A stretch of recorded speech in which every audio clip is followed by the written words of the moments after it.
ရောက်နေတဲ့ကျေးဇူးတော်ရှိပေါ်မှာလေတို့ကျေးဇူးတော်အဖြစ်ဒီနေ့ဆိုရင်သူကြကြမဆလာတကယ်နေကြတဲ့ဇာတ်ကိုဆောင်နေအဲ့တော့လူငယ်တွေကကျွန်တော်ဘာကြောင့်ဒီကနေ့လေဆိုရင်မမီးရဲ့ဖြည့်ခြင်းတွေညံ့ဖြည့်ခြင်းတွေအဲ့တော့ဖြည့်အမတူညီသောကိစ္စချင်းကျေးဇူးတွေနဲ့နော်အဲ့တော့မတူညီသောကိစ္စချင်းနဲ့ပတ်သက်ပြီးတော့အများကြီးပေါ်ပြတယ်အကြောင်းအရာတွေပြန်ပြီးတော့ဖြည့်နိုင်မှာဖြည့်နိုင်တယ်ကောင်းကင်ကဆိုရုံနဲ့ဒီမှာလာတဲ့လူအားလုံးရုံနဲ့ဘာမလိမ့်တက်ဘူးဆိုတော့ရုံနဲ့အဲ့တော့မပြီးတော့ဘူးအဲ့တော့မတူညီသောကိစ္စချင်းကျန်တာမှာပြီးတဲ့လူမပြီးတဲ့လူဒါအဲ့ဒါလေးကျွန်တော်ဘုရားတော်ကပြည့်တယ်အဲ့တော့ဒီနေ့တော့ပါဠိပေါ်ပြတယ်ဆိုတော့ကျွန်တော်ဝိညာဉ်နဲ့အကြောင်းအရာကိုသွားနေမှာအဖြစ်ပြလေးနဲ့ခရိယန်ယုံကြည်သူမှာရှိတဲ့အရာလေးဆောင်ပြတယ်ခရိယန်ယုံကြည်သူဆိုတာဖူးစားတဲ့အမေးနဲ့ဘောအမိတ်နဲ့ဘောဆိုတော့ကျွန်တော်ပြောမိကုန်းမမေးအောင်လုံးသမျှအကောင်းဆုံးပဲမမေးအောင်အမိတ်နဲ့ဖခင်အမိတ်နဲ့ခုနသင်းအောင်ဆရာတော်ကတော့ပြောတယ်ဖခင်အမိတ်နဲ့ခြိတက်နေတာယောဂဘလောက်ရှိကိုတော်အားလုံးပျောက်စေမယ်အာမင်အမိတ်နဲ့သွားတဲ့သူကအဲ့အမိတ်နဲ့မှအကုန်ပါပြီးသားဗျာတော့ခရိယန်အမေးမမေးအောင်ဟာဘာဖြစ်လို့လဲဟိုကဖြစ်လို့ဖခင်ကဘာတစ်ခုမှမမေးအောင်ဖခင်လှုပ်တာအကောင်းကြီးပဲတောင်ချမ်းစာထဲမှာယောဟန်ခန်းကြီး၄မှာအငယ်46ကနေ54ထိဖတ်တဲ့အခါအမတ်တယောက်ကယေရှုရှိလာတယ်တဲ့လာတော့ခရစ်တော်ကပြောတယ်မင်းကောင်ယုံလားတဲ့ယုံတယ်အဆိုရင်ပြန်တဲ့မင်းသားအိမ်မှာပျောက်နေပြီတကယ်သူသားလေးဖျားလို့လာတာအဲ့ချိန်မှာ तू မေးခွန်းမေးလို့ရတယ်ဟာကိုရောဒီကပြောတာနဲ့အိမ်ကသားပျောက်တာနဲ့ဟုတ်လို့လားဆိုင်လို့လားဒါဖြစ်နိုင်မလားအမျိုးမျိုးမေးလို့ရတယ်ဒါပေမဲ့ तू ဘာဖြစ်လဲယုံတယ်တော့မမေးတော့အဲ့အမိန့်ကိုနားထောင်ပြီး तू ပြန်သွားတယ်လမ်းလေးရောက်သူ့တပည့်တယောက်နဲ့တွေ့တယ်အဲ့အမတ်ကသူ့တပည့်ကပြောတယ်ဟာကိုတော့သားပျောက်သွားပြီတဲ့ကျမ်းမာသွားပြီအဲ့ချိန်မှာအမတ်ကထူးဆန်းတယ်နော်အမိန့်နဲ့သွားတဲ့သူကလေဖျားလုတ်ပေးတာတိကျတယ်ဆိုတာ तू လုံးဝယုံတယ်အဲ့တော့မေးတယ်အဘယ်ချိန်ကလဲအဲ့ချိန်မှာဟိုတပည့်ကပြောတယ်မနေ့ည9 နာရီကအဲ့ချိန်မှာခရစ်တော်ကသူ့ကိုပြောလိုက်တဲ့အချိန်ပဲဆိုလိုချင်တာလေသင်နှုတ်ကတော်အတန်ကိုနားထောင်ရင်ဒီတစ်ချိန်တည်းမှာသင်မှာဖြစ်လာမဲ့အရာအလုံးဘုရားပြည်လေခြင်းဖြစ်စေနိုင်အိမ်ပြန်တော်မှပြည်လေစေတာမဟုတ်ဒီမှာကလေးကပြည်လေခြင်းဖြစ်စေနိုင်အဲ့ဒါကိုကျွန်တော်တို့ကသဘောပေါက်မိကုံမမေးနဲ့ထိုင်နေရင်းနဲ့ကိုမပြည်လေနေတဲ့အရာပြည်လေစေနိုင်တယ်ထိုင်နေရင်းနဲ့ကိုမချမ်းမာစေတဲ့အရာချမ်းမာစေတယ်အဲ့ဒါပဲကျွန်တော်တို့ကဒါကြောင့်ကျွန်တော်တို့ဟိုမြန်မာအခေရတော်တော်များများဟိုကာကြီးနှလုံးတို့ပတ်စောက်3လုံးတို့အားကြောင့်ပြောအဲ့တော့အခုကလည်းဟိုဏီတန်းလေးပြောကြတယ်အမနှလုံးမေးမာလားအမိတ်နဲ့သွားမှာလားမမေးနဲ့အမိတ်နဲ့ပဲသွားအဲ့တော့အမိတ်ဆိုတာဘယ်ထဲမှာရှိလဲနှုတ်ခွက်တော်ထဲမှာရှိဒီချမ်းစာအမိတ်ပဲဒါကြောင့်ချမ်းစာမှာရေးထားလေကျွန်တော်တို့ယုံကြည်သူအားလုံးရဲ့ဖုန်းနံပါတ်ကျွန်တော်တို့သိတယ်ဘယ်လောက်လဲ3လုံးဟာတော်လိုက်တာနော်3လုံးဒါပေမဲ့3လုံးတော့သိတယ်ဒါပေမဲ့3လုံးအမြဲကြိုင်ဖို့တော့လိုတယ်ဟို line ချတဲ့ဖုန်းနံပါတ်တွေတော့တော်ကြိုင်ကြတယ်ဗျာပဲအဲ့ဒီ Facebook တင်တာအဲ့မရမချင်းကိုပေးကပ်ပြီးထိုင်ဆောင်နေတာအဲ့မှာအဲ့ဒီဟာလေးလဲနေကျင်နှက်တယ်လဲနေချင်းပြောနေတာမှာဟောတတ်တော့မှာမြမ်းကြခင်တတ်တော့မှာအဲ့တော့ခရစ်ယာန်တတ်တော်မှာမှတ်ထားသင်ဆုတောင်းရင်ဘုရားသခင်ကလည်းအဲ့မှာ loading လုပ်နေပြီဒါပေမဲ့သင်ကအဲ့အတန်ထဲမှာသွားနေဖို့ပဲလို့တာအဲ့တော့ယုံကြည်သူတို့က3လုံးငါ့ကိုခေါ်လို့ငါထူးမိတော့အမိတ်ပေးထားတယ်ခေါ်လို့ကျတော့ခေါ်ဦးခေါ်ရမယ်အဲ့အမိတ်ထဲမှာထူးမိဆိုတော့ပါပြီးသားပဲဒါကြောင့်ねဖယားအမိတ်နဲ့သွားတဲ့သူကလေဖယားအတန်ကိုနားထောင်တတ်ဖယားအတန်ဒီလောကမှာတော့အတန်တွေအများကြီးကြားမိလောင်တယ်ဘုံပေါက်တယ်ပရိပခါတွေဖြစ်တယ်ခက်ခဲတွေဖြစ်အတန်တွေများကြားဒါပေမဲ့ကျွန်တော်တို့သွားမယ်အတန်နှုတ်ဘတ်တော်အတန်တောင်းကျွန်တော်ကဒီကနေ့ဝေငှခြင်းနဲ့ကျွန်တော်ဝေငှခြင်းနဲ့ခေါင်းစဉ်ကဘာလဲဆိုတော့လေအတန်နဲ့အကြံတင်အတန်နဲ့သွားမှာလားအကြံနဲ့သွားမှာလားစဉ်းစားကျမ်းစာတော့ပြောတယ်ဖယားသူ့အတန်နဲ့သွားတယ်အဲ့အတန်ထဲမှာကောင်းကြီးရှိတယ်အာမင်တခါလေကျွန်တော်တို့ကဟာအတန်နဲ့သွားမလားအကြံနဲ့သွားမလားဟာအကြံနဲ့မသွားလို့ပြောတာမဟုတ်ဘူးနော်ဟာအကြံမပေးရဘူးပြောတာမဟုတ်ဘူးနော်ဟာကျွန်တော်တို့ဘယ်အရာမဆိုလေဟိုဌာနဆိုင်ရာပဲဖြစ်ဖြစ်ကုမ္ပဏီပဲဖြစ်ဖြစ်အသင်းတော်ပဲဖြစ်ဘယ်အရာမဆိုအစည်းအဝေးဆိုတာလည်းရှိတယ်အကြံဆိုတာလည်းလိုအပ်တယ်ဒါပေမဲ့ဖယားအတန်နဲ့လူအကြံနဲ့ရှင်လိုက်ရင်ဘာနဲ့ပဲသွားအတန်နဲ့ပဲပြန်သွားတော့ဒီကနေ့ဝေငှခြင်းနဲ့ခေါင်းစဉ်ကတော့အတန်နဲ့အကြံလောကမှာအကြံဆိုတာကောင်းတယ်ဒါပေမဲ့အဲ့ဒီအကြံထဲမှာတခါလေဖျားအတန်ထက်ကြော်ပြီးအကြံနဲ့လှုပ်လိုက်ရင်အဲ့မှာလွဲကောင်းလွဲသွားတတ်ဒါပေမဲ့အတန်ထဲမှာလွဲခြင်းမရှိဘူး နောက်တစ်ခါတော့လူတယောက်ကသူ့အကြံဆိုလို့ကျွန်တော်ကပြောပြတယ်တခါတော့ तू ကတော့တက်လာတဲ့သူမြို့မှာ तू ဝယ်စရာလေးတွေချမ်းစရာလေးတွေဝယ်ပြီးတော့ तू ကတော့ကိုပြန်လာလမ်းမှာဓမြတိုက်ခံဓမြလည်းအေးတပြတနတ်ထောက်ပြီးတော့ဓမြတိုက်ချိတာကုန်ပေးတယ်မပေးရင်ပြတ်တတ်မယ်တနတ်ဆိုတာတရတိတနတ်မဟုတ်နော်တကယ်တနတ်အစစ်နဲ့ထောက်ထားတာဟာအဲ့တော့ဟိုလူကလည်းသူ့မှာပတ်စံလည်းပါတယ်ဝယ်ထားတဲ့ပစ္စည်းတွေကလည်းပါတော့ပေးရတော့မယ်လေမပေးရင်သတ်မှာဒီမှာအဲ့တော့ဘာလို့အကြံထုတ်ရပြီလူကစအကြံထုတ်ရအဲ့တော့ဘာလို့လဲပေးမယ်ခင်ဗျားပစ္စည်းလည်းပေးမယ်ငွေလည်းပေးအကုန်ပေးမယ်ဒါပေမဲ့ဓမြကို तू သဘောတူညီမှုတစ်ခုတောင်းတယ်ကျွန်တော်နည်းနည်းလေးကျွန်တော်တောင်းဆိုတာလုပ်ပေးရမယ်လုပ်ပေးမယ်တဲ့ပြောတယ်အဲ့ချိန်မှာအဲ့လိုချက်ချင်းပဲ तू ကိုအင်ကြီးချွတ်လိုက်ချွတ်ပြီးအဲ့ဓမြကိုပြပြီးတော့လေခံအဲ့ကိုအင်ကြီးရဲ့လက်ကိုနည်းနည်းတနက်နဲ့တစ်ချက်လောက်ပြစ်ပေးစမ်းပါလေအဲ့ဓမြမေဘာလို့ပြစ်ပေးရခမည်းဓမြတိုက်တယ်ဆိုတာယုံအောင်အိမ်မှာမိန်းမကိုတတ်သိပြရမယ်လေအပေါက်ပါအောင် तू ပြစ်ပေးစမ်းပါတယ်ဟာရတယ်ပြစ်ပေးမယ်ဒိုင်းပြစ်လိုက်နောက်တစ်ခေါက်ကျတော့ तू ကျောင်းအိုကြီးကိုအင်းကြီးကဂုတ်ကလေးကိုနည်းနည်းလေးပြစ်ပေးစမ်းပါတယ်ဟာအဲ့တော့ဓမြထပ်ပြစ်ပေးသဘောကောင်းတယ်မစိုးဓမြထပ်ပြစ်ပေးရဲ့ဒိုင်းကိုအင်းကြီးကနှစ်ခုပေါက်သွားပြီအဲ့ချိန်မှာ तू မကျေနပ်သေးဘူးအုတ်ထုတ်ချွတ်လိုက်သေးတယ်အဲ့အုတ်ထုတ်အပေါ်တဲတဲ့ကိုတစ်ချက်လောက်ပြစ်ပေးစမ်းပါတယ်အဲ့ချိန်ကျတော့ဓမြပြောတယ်မပြစ်နိုင်တော့ဘူးလေကြီးစံကုန်သွားပြီလာရဲစခန်းသွားမယ်သူအကြံပိုက်တယ်ဟိုကပြစ်เสียကုန်သွားပြီလေသူအကြံထုတ်တာပေါ့ကြီးစံကုန်မှဘယ်သွားလို့ရမလဲ yes ကန်တော့လူဟာတဲ့လူရဲ့အကြံပေါ့နော်လူရဲ့အကြံစီလူရဲ့အကြံမှာကောင်းသောအရာလေးရှိပါတယ်ဒါပေမဲ့နှုတ်ကပတ်တော်တော့ဗာပြောလေအတန်ဒါကြောင့်ကျမ်းစာမှာရေးထားတယ်ယောဟန်ခန်းကြီး30အဓိကကျမ်းငယ်4ယောဟန်ခန်းကြီး30ငယ်4ကျွန်တော်ခဏလေးအနေငယ်ဖတ်ပေးခြင်းနဲ့ကျွန်တော်ရှင်းကဖတ်ပေးမယ်အနောက်ကလိုက်ဆိုစေဆိုလိုပါတယ်ယောဟန်ခန်းကြီး30ရှင်ယောဟန်ခရစ်ဝင်ခန်းကြီး30ငယ်4သိုးများကိုထုတ်သောအခါသိုးတို့ရှေ့မှသွား၍သိုးများသည်သူ၏စကားတန်ကိုကျွမ်းသောကြောင့်လိုက်တတ်ကြ၏ဆုတောင်းကြပါစို့ဘုရားခင်နှုတ်ကပတ်တော်ဆက်ကပ်ပါတယ်ကျွန်တော်အားလုံးဟာဒီကနေ့အသင်းတော်မှာရှိတဲ့သင်းအောင်ဆရာတော်နဲ့တကွာဒီကနေ့ရောက်ရှိလာတဲ့ဓမ္မမိတ်ဆွေဆရာဆရာမအမှုတော်ဆောင်အားလုံးဟာကိုတော့အတန်နဲ့ပဲသွားနေပါတယ်ဗျာအတန်ထဲမှာကောင်းကြီးတာပြီးဖြစ်စေပါဗျာဒီကနေ့တိုးတို့ဒီကိုရောရဲ့အတန်ကိုကျွမ်းတယ်လို့ကျွန်တော်တို့ဒီအတန်ထဲမှာသွားခြင်းပေါ်မှာအနာဂတ်ပေါ်လှပလျက်ကောင်းစားခြင်းဖြစ်ကြောင်းနှုတ်ကပတ်တော်အဖြစ်တာ၍တတ်သိပြပါယေရှုနာမအဖြစ်ဆုတောင်း၍ဝေငှပါတယ်ဗျာအာမင်အဲ့တော့ကျမ်းစာထဲမှာခရစ်တော်ကတော့ပြောတယ်တိုးတွေကဘု து အတန်သိလေတိုးရင်းတန်တော့ကျမ်းစာမှာရေးထားတယ်ဆာလ23ငယ်1ကပြောတယ်ဗျထာဝရဘုရားသည်ငါ၏ဘာဒိန်းလေတိုးဒိန်းတချို့ကလည်းအဲ့တော့ဖြစ်ပြီးဆိုတယ်ဗျတချို့ကလည်းဟိုနှုတ်နဲ့ဝန်ခံရမယ်ဆိုတဲ့အတိုင်းတချို့ကထာဝရဘုရားသည်ငါ၏တိုးဒိန်းအဲ့လိုမဆိ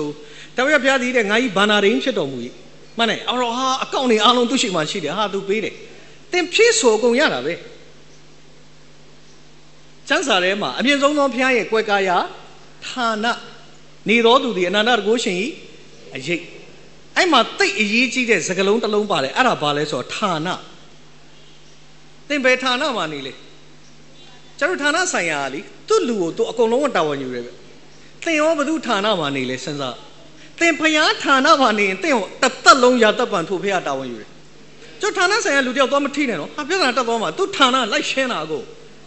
ဒီကနေ့သင်ဘုရားဌာနမှာရှိနေရင်သင်တစ်သက်လုံးထို့ဘုရားတာဝန်ယူတယ်အာမင်အဲ့ဌာနဒါကြောင့်ဆာလံ61ကိုအနက်ဖွင့်ရင်အများကြီးရှိတယ်ကျွန်တော်ဒီကနေ့အခန်းဆာလံ61အငယ်1လေးကိုတစ်လုံးအဲ့အငယ်1မှာအရန်အရေးကြီးတဲ့တကယ် key verse မှာအရန်အရေးကြီးတဲ့တကယ် key လေးကတစ်လုံးပဲဌာနတကယ်ကျွန်တော်အဲ့ဒါနေ့တိုင်းတချို့အလွတ်ရတယ်ဒါပေမဲ့အရေးကြီးဆုံးစကားလုံးကထောက်ထားတယ်ဌာနမှာနေဌာနနေရင်သူတာဝန်ယူတယ်ဌာနမှာမနေရင်သူတာဝန်မယူလူကထူးဆန်းတယ်ဗျာဌာနမှာရှိမှအဲ့ဌာနဆိုင်ရာအကုန်သူ့ကိုလုပ်ပေးတာဌာနအပြင်ထဲကထွက်တဲ့လမ်းဘေးကလူတယောက်ဘယ်သူမှတာဝန်မယူပေးဘူးဆိုလိုချင်တာသင်ဘုရားဌာနမှာနေဘုရားသခင်သင်ကိုအားလုံးတာဝန်ယူမှာဖြစ်တယ်နောက်ဒီကနေ့ဌာနမှာနေတော်သူဒါကြောင့်အတန်နဲ့သွားတဲ့သူဟာဌာနမှာမြဲနေတယ်အကြံနဲ့သွားတဲ့သူတခါလေကျွန်တော်ရဲ့မိမိအကြံစီတခါလေမိမိရဲ့တွေးခေါ်မှုတခါလေလွဲမှားတဲ့တွေးခေါ်မှုဖျားမပါတော့အတွေးခေါ်အကြံစီကလွဲမှားတယ်ဒါကြောင့်ဖျားပါတော့အတန်ဟာကောင်းကြီးရှိတယ်အဲ့တော့ကျွန်တော်ဒီကနေ့ရှင်းပြီးဖော်ပြခြင်းနဲ့အတန်နဲ့သွားသူရဲ့အကြံနဲ့သွားသူရဲ့အဲ့ဒါလေးကျွန်တော်ရှင်းပြီးတော့ဖော်ပြသွားမှာဖြစ်တယ်ကျမ်းစာထဲမှာအတန်နဲ့သွားတဲ့သူတယောက်ကပထမဆုံးတယောက်ကဘယ်သူလဲဆိုတော့ကပေရနောင်မြို့ကနေတက်မှုကပေရနောင်မြို့မှာရှိတဲ့တက်မှုဒီဖြစ်ပျက်လေးကကျွန်တော်ကြားဘူးတယ်ဒါပေမဲ့ကျွန်တော်အတန်ကိစ္စကိုအဓိကပြောပြခြင်းခရစ် တော်ကတနေ့တော့ကပေနောင်မြို့ဝင်တယ်ကျကပေနောင်မြို့ဆိုတာကျမ်းစာမှာတော်တော်လေးနာမည်ကြီးတဲ့မြို့ကပေနောင်မြို့မှာထင်ရှားတဲ့ဖြစ်ပျက်တွေထဲမှာအလွန်ထင်ရှားတဲ့ဖြစ်ပျက်ကတော့ဒီတမူးကိစ္စထင်ရှားတယ်နောက်ကျတို့အားလုံးကြားဘူးတဲ့ကပေနောင်မြို့ကအဖြစ်ပျက်ကမမိလားမသိဘူးကျတို့မမိလားမသိဘူးဆိုတော့အားလုံးကတော့မမိတယ်ပဲပြောမှာပေါ့နော်နောက်ကျတို့ခရစ်တော်ကတဲ့ကပေနောင်မြို့မှာရှိတဲ့အိမ်တွေမှာတရားဟောတော့အဲ့ဒီအိမ်ခေါင်မိုးကိုဖောက်ပြီးပါလို့လေရှော့ချတယ်လူ၄ယောက်လက်ချေသေးတယ်အဲ့ကပေနောင်မြို့ကျမ်းစာမှာဒါထင်ရှားတဲ့အဖြစ်ပြက်တွေအခုကပေနောင်မြို့ကိုခရစ်တော်ဝင်တဲ့ခါတဲ့တမူးတယောက်ခရစ်တော်ရှိလာတယ်အဲ့တော့တမူးเจ้าကြော်ရင်ပြောမယ်ကျမ်းစာမှာဓမ္မသစ်မှာနာမည်ကြီးတမူး၃ယောက်ရှိတယ်နံပါတ်1တမူးကဘာလို့လဲဆိုတော့အဲ့တမူးပဲခရစ်တော်ရှိလာတယ်သူငယ်သားဖျားလို့လာပြောတာပထမဆုံးတမူးနောက်ဒုတိယနာမည်ကြီးတဲ့တမူးကဘာလို့လဲဆိုတော့ကျမ်းစာမှာယေရှုခရစ်တော်ကားတိုင်းမှာတေခံတဲ့ခါတဲ့မွန်းတဲ့တစ်ချက်တီးကနေ၃ချက်တီးတီးမှောင်သွားတယ်ကလကဗိမာန်တော်ကလကအောက်ကနေအပေါ်ကွဲတာလားအပေါ်ကနေအောက်ကွဲတာလားအပေါ်ကနေအောက်ကွဲတာကျွန်တော်ပြောမယ်ပစိုးတို့အင်ကြီးတို့ကလေပြဲရင်အပေါ်ကနေအောက်ကိုပြဲလားအောက်ကနေအပေါ်ပြဲလားဟုတ်တယ်ဆိုပြဲဘူးတယ်ထင်တယ်နော်ချွတ်ခုံလိုက်တယ်ဗျာလှမ်းလိုက်တာမယိုသိနော် sorry လှမ်းလိုက်တာဘာဖြစ်ဟာအောက်ကပြဲသွားဟာအဲ့တော့လူကထူးဆန်းတယ်ဗျာအဝတ်စားတွေပါလေဆိုတာပြဲရင်အောက်ကပဲစားတာဆိုအောက်ကကျွန်တော်အစောဦးဆောင်ရင်လည်းဘယ်ကပဲစားရတယ်လေအောက်က foundation ဆိုတာအောက်ကစားလေအစောဦးဆောက်တဲ့ခေါင်းမိုးစတင်လားမတင်ဘူးလေအောက်ကစားတာလေလူရဲ့ဘောကအောက်ကပဲသွားရတယ်နော်ဒါပေမဲ့ဖယားရဲ့သဘောအမြဲတမ်းအပေါ်ကလာတာဖြစ်တယ်ကလကကွဲတာအောက်ကမကွဲအပေါ်ကကွဲအဲ့ဒါဆိုလိုချင်တာဘာလဲဆိုတော့ဖယားနဲ့သက်ဆိုင်သောသူကိုဖယားအပေါ်ကနေအကုန်တာဝန်ယူမယ်လို့ပြောတာဖြစ်တယ်ကွဲထွက်သွားတော့အပေါ်ကွဲတာလေကလကအောက်ဆုံးကနေအပေါ်ဆုံးကွဲတယ်မပြောဘူးအပေါ်ဆုံးမှအောက်ဆုံးကွဲတယ်လို့သူပြောသွားတယ်အဲ့တော့ဒီဗိမာန်တော်ကလကကွဲတယ်ဆိုတာဘာကိုပြောကဲတင်ခြင်းကိုပြောနေတာတတိုင်းတွေကိုခွဲပလိုက်ကောင်းကင်မရောက်နိုင်ဘူးဆိုတဲ့လူကိုရောက်အောင်တင်ပေးမယ်ဆိုဗိမာန်တော်အထက်ကလကအောက်ဆုံးထိကွဲတာဒါကြောင့်ဂျူးလူမျိုးမှာသူတို့အသင်းတော်မှာထားတဲ့ကလကဟာတဲ့ဘလောက်ထူရလဲဆိုတော့6လက်မထူတယ်ကလကဒီအနောက်ပလင်ပေါ်မှာထားတဲ့သူတို့ရဲ့ကလက6လက်မထူတယ်ကျုပ်ဗမာပြည်မှာအသင်းတော်တော်များများကလကသွားကြည့်ဘလောက်ထူလဲ6စင်တီမီတာတော့အဖြစ်မှာပေါ့နော်ဒါမှမဟုတ်လေ3စင်တီမီတာသူတို့ရှိမှလုံးဝဗိမာန်တော်မှာထားတဲ့ကလက6လက်မထူပေးရတယ်ဘာကြောင့်လဲဆိုတော့လူကိုဘုရားသခင်ကဖန်ဆင်းတာ6ရက်နေ့မှာဖန်ဆင်းတာတယ်အဲ့တော့ဆိုလိုချင်တာလူဒီဖျားနဲ့ဆိုင်ပြီးသူလောက်ရမယ်ဝစ်လောက်ရမယ်အရာဒီ6နဲ့ပဲအမြဲသွားပေးရတော့ပထမဆုံးယေရှုခရစ်တော်ပြတဲ့နမိတ်လက္ခဏာကြည့်ကာနာမျိုးမင်္ဂလာပွဲမှာအိုးဘယ်နှလုံးရှိလဲ6လုံးဒါပေမဲ့6ထဲမှာဘာကြောင့်6ကဏ္ဍနဲ့သူစတာ6ထဲမှာတော့မကောင်းတာ6 3လုံးကတော့မကောင်းနော်ဒါပေမဲ့လူကိုဘယ်နေ့မှဖန်ဆင်းတယ်ဖေက6ရက်နေ့အဲ့တော့ဒါကြောင့်လူပထမဆုံးသူနမိတ်လက္ခဏာလုပ်ပြီးတော့သူလူကိုဆိုင်တယ်သူလုပ်ပေးနိုင်တယ်ဆိုတာပြခြင်းလို့အိုး6လုံးနဲ့ပြဒါကြောင့်တချို့ကပန်းအိုးအိမ်မှာထိုးရင်6လုံးမြဲထိုးတယ်အဲ့6လုံးထိုးထားတဲ့ပန်းအိုးကအရန်လှတယ်လို့ပြောတယ်ဒါပေမဲ့6တော့နည်းနည်းရှောင်းအောင်မှ6 3လုံးတော့ရှောင်းအောင်မယ်အဲ့ဒါတော့ပြဿနာရှိတယ်ကျမ်းစာမှာအဲ့တော့ခရိယန်ကတော့ကိန်းကနန်းကို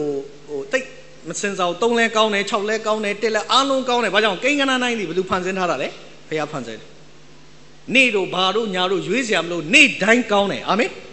ဘာကြောင့်လဲဘုရားတန်နဲ့သွားလို့ဖြစ်တယ်အဲ့ဒီမှာလဲဒီတမူးကအဲ့ဒီခရစ်တော်ကားတိုင်းတက်တဲ့အခါဗိမာန်တော်ကလကအထက်ဆုံးကနေအောက်ဆုံးကွဲတော့အဲ့တမူးလုံးဝပြောင်းလဲသွားတယ်အဲ့ချိန်မှာခရစ်တော်ကကြည့်ပြီးဘာပြောလဲဤသူဟာဖခင်သားပဲဒုတိယတမူးဦးကျော်ပြောတာပထမတမူးဒုတိယတမူးကခရစ်တော်ရဲ့ကားတိုင်းခြေမှာရှိတယ်ပြောင်းလဲသွားတယ်တမူးတတိယတမူးကတော့ကျွန်တော်အားလုံးသိတယ်နာမည်အရန်ကြီးတယ်အားလုံးသိပြီးသားဖြစ်တယ်အားလုံးသိပြီးသားဆိုတော့မပြောဘူးနော်အဲ့တော့ကျွန်တော်ပဲပြောမယ်အဲ့တော့တမန်တော်ခန်းကြီး30မှာပါတယ်တမူးကောနေလိနေ့တိုင်းဖျားရှိခိုးတာတဲ့သူ့အိမ်ကိုဘယ်သူရောက်လာလဲကောင်းကင်တမန်တင်ဟာနေ့တိုင်းဖျားတန်နဲ့တော့တဲ့အိမ်ကိုဘယ်သူရောက်လာမလဲကောင်းကင်တမန်နေ့တိုင်းကြိုက်တယ်လို့အသက်ရှင်တဲ့အိမ်ကိုဘယ်သူရောက်လာမလဲအကျွေးရှင်ဟဲ့ဘယ်တော့အကျွေးပေးမှလဲအိမ်ရှင်ရောက်လာမယ်ဟဲ့ဒီလအိမ်လကတိုးတယ်နော်နင်တို့ဆင်းတော့နင်တို့သားမိတွေဆင်းဒီကနေ့ကျွန်တော်တို့ကဖျားအတန်နဲ့သွားရင်တော့ကောင်းကြီးရောက်လာမှာဖြစ်တယ်အဲ့တော့ဒီမှာလဲဒီလိုပဲဒီတမူးကတဲ့ခရစ်တော်ရှိလာတယ်လာတော့ခရစ်တော်ကပြောတယ်ဘာဖြစ်လဲအကြောင်းငယ်သားဖျားတယ်တဲ့အဲ့ချိန်မှာခရစ်တော်အဲ့ဆိုလိုက်ခဲ့မယ်တဲ့မလိုက်နဲ့တဲ့ကိုတော်တဲ့ကျွန်တော်တမူးတဲ့ကျွန်တော်လူတယောက်ကိုပြောတယ်တဲ့အဲ့ကနေအဲ့သွားဆိုသွားရတယ်တဲ့အခုလေကိုတော်စကားလုံးပဲပြောတယ်ကျွန်တော်အိမ်ကငယ်သားပြောင်းမယ်ဟာချမ်းသာမှာယေရှုအရန်အောင်သွားတယ်ကျွန်တော်ချင်းတစ်ပုတ်အမြဲဆိုတယ်ကိုတော်သည်အောင်ပွဲအမြဲဆိုတယ်နော်ကိုတော်ကအောင်ပွဲဟိုကပြောင်းဆိုရမယ်တမူသည်အောင်ပွဲယေရှုကသူ့ကိုပြန်အောင်တာသူယုံကြည်ခြင်းပေါ့ယုံနေတာရဲဆက်ကိုယုံတာအဲ့တော့ကျွန်တော်ယုံကြည်တယ်ခုနလည်းတင်းုံဆရာကဖော်ပြသွားတယ်အကျွမ်းမဲ့ယုံတယ်အသက်120ထိထားမှာပဲဟာအာမင်လုံးဝချမ်းပါတယ်ယေရှုနာမနဲ့ပေါ့အတန်နဲ့သွားနေတာပေါ့ အဲ့တော့ယုံတယ်ဗျာတော့အရန်ယုံလို့ယုံကြည်ခြင်းကအားကြီးနေတာသူကအားကြီးနေတော့သူကခရစ်တော်ကိုပြောတယ်တခွန်းပဲပြောတယ်အိမ်ကငယ်သားပြောင်းဟာခရစ်တော်အံ့ဩသွားတယ်သူ့ကိုမပြောသေးဘူးနော်အနောက်ကဣသလူမျိုးလှည့်ပြောတယ်တမန်တော်12ပါးကိုလှည့်ပြောတယ်အဲ့လူမှာရှိတဲ့ယုံကြည်ခြင်းမင်းတို့မှာတော့ငါမမြင်ဘူးတဲ့ဟာအဲ့တော့မှတ်ထားပါသင်အတန်နဲ့သွားတဲ့သူဖယားအတန်နဲ့သွားတဲ့သူကသူများမယုံနိုင်တာအလုံးသူယုံတယ်အာမင်သင်သက်တာမှာလေသူများမဖြစ်နိုင်တာပြောလေလေသင်ကပိုယုံရမှာဖြစ်တယ်အဲ့အပေါ်မှာပဲဖယားအလုပ်လုပ်တော့မှာဖြစ်တယ်ကိုကလည်းယုံကြည်ခြင်းတော့အဆင့်ကွာတယ်နော်ဟိုကတာမန်အဆင့်တမှုကအဆင့်မြင့်အဲ့တော့အဲ့ချိန်မှာတမှုကိုခရစ်တော်ကပြောတဲ့အခါမှာကျမ်းစာဘာရေးထားလဲဆိုခရစ်တော်တခါလေးပြောလိုက်အဲ့ချိန်မှာခရစ်တော်ပြောတဲ့စကားလေးကိုကျွန်တော်တစ်ချက်လေးဖတ်ပြခြင်းနဲ့ရှင်ယောဟန်ခရစ်ဝင်ခန်းကြီး8အငယ်73ကိုကျွန်တော်တစ်ချက်ဖတ်ပြခြင်းနဲ့အဲ့ဒီစကား2015မှာအားလုံးကိုထပ်ပြောတဲ့စကားအငယ်73မှာတမှုအားသင်သွားလောယုံကြည်သည်နှင့်ညီသင်၌ဖြစ်စေဟုမိန့်တော်မူဒီကနေ့ချစ်တော်မိတ်ဆွေတင်းကိုအခု2015 3လပိုင်းထိဖခင်ကပြောတယ်သွားလောအခု3လပိုင်းကနေဆက်ပြောတယ်တစ်နှစ်လုံးပါလေသွားလောအခုဒီထဲမှာတချို့ကဒီကိစ္စအတွက်ကိုခြီတုံချတုံဖြစ်နေတယ်တခါလေမိမိရဲ့အိမ်မှာခက်ခဲအဲ့လုပ်ငန်းမှာခက်ခဲမိမိရဲ့ဝန်းကျင်မှာခက်ခဲဒီကိစ္စဘယ်လိုဆုံးဖြတ်မှမသိဘူးဘယ်လိုသွားမှမသိဘူးဒါပေမဲ့ဖခင်ကတင်းကိုဒီကနေ့စကားပြောလိုက်ပြီပါလေသွားလောအဲ့ဒီအရာတင်းကမဖြစ်နိုင်ဘူးတွေးထားတယ်ဖြစ်အောင်ဖခင်လုပ်ပြီးတော့ဒါပေမဲ့ကျွန်တော်ယုံကြည်ခြင်းရှိရဒီထဲမှာတချို့ဆုံးဖြတ်ချက်ခန့်နေတဲ့သူတွေရှိတယ်ပဲကျွန်တော်မသိဘူးဘုရားသခင်သိတယ်အဲ့လူတွေကိုဘုရားသခင်အခုစကားတစ်ခါတည်းပြောတယ်ဘာပြောလဲသွားလို့လှုပ်လိုက်သွားလိုက်တကယ်ကောင်းကြီးရမှာဖြစ်ဒီကနေ့ကျွန်တော်တို့တတ်တာမှာ2015တစ်နှစ်လုံးသိအောင်ဘုရားသခင်ပြောနေတယ်ဘာလို့ရမလဲသွားလို့အတန်နဲ့သွားတဲ့သူကသွားကိုသွားတယ်အောင်ခရစ်တော်ကပြောတယ်မင်းအဲ့လိုလူမျိုးယုံကြည်ခြင်းမင်းတို့မှတော့မတွေ့ဘူးဟိုလူကယုံတာမှရက်ဆက်ယုံတာဒါဖယားကသူ့ကိုအယံအံ့ဩတာအဲ့တော့ဒီကနေ့သင်ဟာလေသွားလောဆိုတဲ့အမိတ်နားထောင်တဲ့သူကဖယားအံ့ဩလောက်တဲ့ယုံကြည်ခြင်းရှိရတော့ဒီချက်တော်ဓမ္မမိတ်ဆွေသင်ဖယားကိုဘယ်လိုယုံလဲဖယားအံ့ဩလောက်တဲ့ယုံကြည်ခြင်းရှင်သင်အထဲမှာကောင်းကြီးပြန်ဖြစ်စေမှာဖြစ်တယ်တော့ဒီကနေ့သင်ကအမေးနဲ့မသွားဘူးဘာနဲ့သွားအမိတ်နဲ့သွားတမှုကပြန်သွားတာအမိတ်နဲ့ပြန်တာအိမ်မှာဘယ်သူပြောင်းနေလဲငယ်သားပြောင်းတော့ဒီကနေ့ချက်တော်ဓမ္မမိတ်ဆွေသင်ဟာယုံတဲ့စိတ်နဲ့ဖယားအမိတ်နဲ့ပြန်သင်မဖြစ်ဘူးလို့ထင်တဲ့အရာပြန်ဖြစ်သွားမှာဖြစ်တယ်အာမင်သင်မရဘူးလို့ထင်တဲ့အရာပြန်ရမယ်သင်ကိုအားလုံးဒီကနေ့ဖခင်စကားပြောတယ်သွားလောလှုပ်လောဆောင်ရွက်လောဖခင်သခင်အမိန့်ထဲမှာကောင်းကြီးရှိပြီးသားဖြစ်တယ်ဒါတကယ်ကျွန်တော်အကြံနဲ့အတန်နဲ့သွားရမှာဖြစ်တယ်တော့အတန်နဲ့သွားတဲ့သူကလေဒီအတန်ကိုပဲယုံတာဒီအတန်ထဲမှာပဲနားထောင်တာဒီအတန်ထဲမှာပဲသူကတော့တစ်ခါတော့ကတဲ့တိုင်းပြည်တစ်ပြည်မှာရွာတရွာမှာပေါ့အရန်ချမ်းသာတဲ့တထေးကြီး2ယောက်ရှိတယ်အရန်ရှိလည်းဖြစ်တယ်တထေးလည်းဖြစ်တယ်သူတို့အရန်ချမ်းသာကြွယ်ဝတဲ့တထေး2ယောက်တနေ့တော့အခါဒီရွာမှာသူတို့ကအကြီးဆုံးယာရုလည်းအကြီးဆုံးပြီးတော့ချမ်းလည်းချမ်းသာဆုံးအဲ့တော့သူတို့အရန်ကြွယ်ဝတဲ့တထေး2ယောက်ဆိုတနေ့တော့အခါသူတို့ကပကြီးဆရာရှိသွားတယ်သွားပြီးသူတို့ကဘာပြောလဲဆိုကျွန်တော်သေသွားရင်တဲ့ကျွန်တော်ရဲ့2ယောက်ရဲ့ပုံကိုတဲ့အဲ့ဒီရွာထိပ်မှာကျွန်တော်ထောင်ကျင်တယ်အဲ့တော့ခင်ဗျာပကြီးဆွဲပေးပါအဲ့ဒီအချိန်မှာချက်ချင်းပဲပကြီးဆရာအဲ့တထေး2ယောက်ရဲ့ပုံပကြီးဆွဲတယ်ဆွဲတဲ့အခါမှာတထေး2ယောက်ကတခါလေးပြောတယ်ဒီအရာရှိတထေး2ယောက်ကသူတို့တခါလေးပြောတယ်ဟုတ်ဘူးတဲ့ကျွန်တော်2ယောက်တည်းပုံဆိုလူတိုင်းကြည့်မှာမဟုတ်ဘူးတဲ့ကျွန်တော်2ယောက်ရဲ့ကြားမှာတဲ့ကဘာပေါ်မှာအောင်မြင်ဆုံးလူတစ်ယောက်ကိုကြားထဲမှာထည့်ကျင်တယ်တဲ့ခက်ထည့်ပေးပါပကြီးဆရာစဉ်းစားတယ်ဘယ်သူထည့်ရင်ကောင်းမလဲဟာစဉ်းစားရင်းနဲ့နောက်ဆုံးပကြီးဆရာကပြောတယ်ခင်ဗျားတို့ကဘာပေါ်မှာအောင်မြင်ဆုံးနာမည်ကြီးဆုံးကယေရှုခရစ်တော်ပဲယေရှုပုံလေးကြားထဲမှာထည့်ပြီးဆွဲမယ်โอเคကောင်းတယ်တဲ့ဆွဲပါတဲ့ဒါပေမဲ့ပကြီးဆရာအဲ့ချိန်မှာခေါင်းကုပ်ပြီးပြောကျွန်တော်ယေရှုပုံမဆွဲတတ်ဘူးဟာယေရှုပုံမဆွဲတတ်ဘူးဆိုတော့ကဲအဲ့ယေရှုပုံမဆွဲလဲတထေးတယောက်ကပြောတယ်ကဲကောင်းပြီယေရှုပုံခင်ဗျာမဆွဲတတ်ရင်လည်းခင်ဗျာအဲ့ဂျားထဲမှာလက်ဝါးကားတိုင်းလေးထောင်ပေးလိုက်တဲ့ဘေးနားမှာကျွန်တော်တထေး2ယောက်ပုံထားတာโอเคကောင်းပြီအဲ့တော့ပကြီးဆိုင်းပုတ်ယူတဲ့နေ့လဲကြောက်ပကြီးဆိုင်းပုတ်ယူတယ်ရွာထိပ်မှာထောင်တယ်တရွာလုံးကထွက်ပြီးတော့ဟာတထေးရဲ့2ယောက်ရှိတဲ့အလဲမှာလက်ဝါးကားတိုင်းလေးထောင်တာဟာအားလုံးကကြည့်ပြီးဩဘာပေးတယ်ဟာတထေးတွေလှလိုက်တာချောလိုက်တာလှလိုက်တာပြောတယ်ဟာအဲ့ချိန်မှာဟိုဘက်ရွာတောသားတယောက်ကတက်လာပြီးအားလုံးတိတ်ဆိတ်သွားတဲ့အချိန်ကျမှအဲ့တောသားစပြီးអော်တယ်အောင်မလေးအခုချိန်ကျမှဓမြ2ယောက်ကကောင်းစားနေတာကြည့်ပါဦးနဲ့ဘာကြောင့်လဲဆိုတော့ကားတိုင်းတစ်ဖက်တစ်ချက်ဆိုတာ तू ကမြင်ထားတာအတန်နဲ့သွားတဲ့သူဘာပဲမြင်လဲ तू ကဓမြလို့မြင်တာအော်ကြည့်ပါဦးငါယေရှုကတော့ကောင်းကင်တက်သွားပြီကားတိုင်းပဲခြံတယ်သူတို့2ယောက်ကအခုထိကောင်းစားနေတာဟာအဲ့တော့ထူးဆန်းတယ်ဗျဒီတရွာလုံးကအားလုံးကမြင်တာဘာလို့မြင်လဲအရာရှိကြီးတထေးလို့မြင်တယ်ဒါပေမဲ့အဲ့ဒီဟိုဘက်ရွာလူကအတန်နဲ့သွားတော့ကျန်းစာထဲမှာကားတိုင်းတစ်ဖက်တစ်ချက်မှာဘယ်သူပဲရှိလဲဓမြအဆိုလိုချင်တာတဲ့အတန်နဲ့သွားတဲ့သူကနှုတ်ဝတ်တော်အမြင်နဲ့ပဲအမြဲမြင်ရ အဲ့ထဲမှာပဲကောင်းကြီးဖြစ်စေတော့ဒီကနေ့နံပါတ်1ဘာနဲ့သွားမလဲအတန်နဲ့သွားဒါပေမဲ့ဒီတမူးကအတန်နဲ့သွားတော့အိမ်မှာငယ်သားပျောက်တာမဟုတ်ကျမ်းစာပြောတယ်ဖြစ်စေဆိုအကုန်ဖြစ်ပြီပျောက်လဲပျောက်မယ်ကျမ်းလဲကျမ်းပါမယ်အကုန်ဖြစ်တဲ့ကောင်းကြီးရဒါပေမဲ့သူနဲ့ပြောင်းမြန်အကြံနဲ့သွားတဲ့သူတယောက်ရှိတယ်အဲ့ဒါဘာလို့လဲဆိုတော့ယောနာဝတ္ထုခန်းကြီး1အငယ်3ကိုဖတ်တဲ့အခါယောနာဟာတဲ့ဖယားကသူ့ကိုသွားခိုင်းတာဘယ်မြို့လဲမြစ်ကြီးနားပူတာအိုမဟုတ်ဘူးနော်ဘယ်လဲနိနဝေမြို့သွားခိုင်းတယ်ဒါပေမဲ့အဲ့ချိန်မှာထူးဆန်းတဲ့ယောနာဟာတဲ့ကျမ်းစာမှာယောနာ1:3ကဘာရေးထားလဲနိနဝေမြို့သွားမဲ့အရာ तू ကဘယ်မြို့ကိုထသွားလဲရုပ်ပေမြို့ကိုဟုတ်လားမဟုတ်နော်ဘယ်မြို့လဲတာရှုမြို့သွားတာဒီဘွဲလိန်လို့မရဘူးကျမ်းစာကောင်းနိုင်တယ်နော်လုံးဝနည်းနည်းလေးမှမာလို့မရဘူးတာရှုမြို့သွားတာကျမ်းစာရေးထားတယ်တာရှုမြို့သို့သွားမိအကြံနဲ့ထသွားတယ်ကျမ်းစာအဲ့လိုရေးထားတယ်အဲ့သူတာရှုမြို့သွားတာနဲ့လမ်းမှာဘာဖြစ်လဲသင်္ဘောစီးရအဲ့မှာပြဿနာစတတ်တာအဲ့တော့ကျွန်တော်ကျမ်းစာမှာနာမည်ကြီးတဲ့သင်္ဘောနဲ့ပတ်သက်တာ3မျိုးပြောပြခြင်းတယ်ခုနလည်းကျွန်တော်တမူးဆိုတာဓမ္မသစ်မှာ3ယောက်နာမည်ကြီးဒီ3ယောက်ပဲဒီကရှိကျမ်းစာတော်လုံးမှာသင်္ဘောနဲ့ပတ်သက်တာ3ချိန်နာမည်ကြီးပေါ့ထင်ရှားတဲ့သင်္ဘောနဲ့ပတ်သက်တာ3ချိန်ရှိတယ်နံပါတ်1ကတော့နောအေသင်္ဘောမှာတဲ့ရက်ဘလောက်မိုးရွာလဲရက်40ဒါပေမဲ့ပြဿနာရှိလားသင်္ဘောထဲမှာမရှိဘူးဖျားစကားနားထောင်တော့မုန်တိုင်းတိုက်လားမတိုက်ဘူးအဲ့ထဲမှာဘုရားကုံတာဝန်ယူတယ်ဟောနောအေကဘုရားတန်နဲ့သွားတော့သင်္ဘောထဲမှာကောင်းကြီးရှိတယ်ဒါပေမဲ့ထူးဆန်းတဲ့သင်္ဘောထဲမှာတေချာလေ့လာကြည့်နော်သင်္ဘောထဲမှာမွေဟောက်လဲပါတယ်မွေဘွေးလဲပါတယ်မိချောင်းလဲထည့်ထားတယ်ဒါပေမဲ့ပြဿနာပေးလာသူတို့ကမပေးဘူးကျမ်းစာပြောတယ်လေနောအေကိုမင်းတို့မိသားစုပဲတတ်လို့ပြောတာမဟုတ်တလိ္ဆန်ဘယ်နှစုံလဲတစုံဆိုတာပါလေအဖိုမစင်ဆိုလဲအဖိုမမိချောင်းဆိုလဲအေးကျွန်တော်စဉ်းစားတယ်မိချောင်းအဖိုမသူဘယ်လိုခွဲမလဲမသိဘူး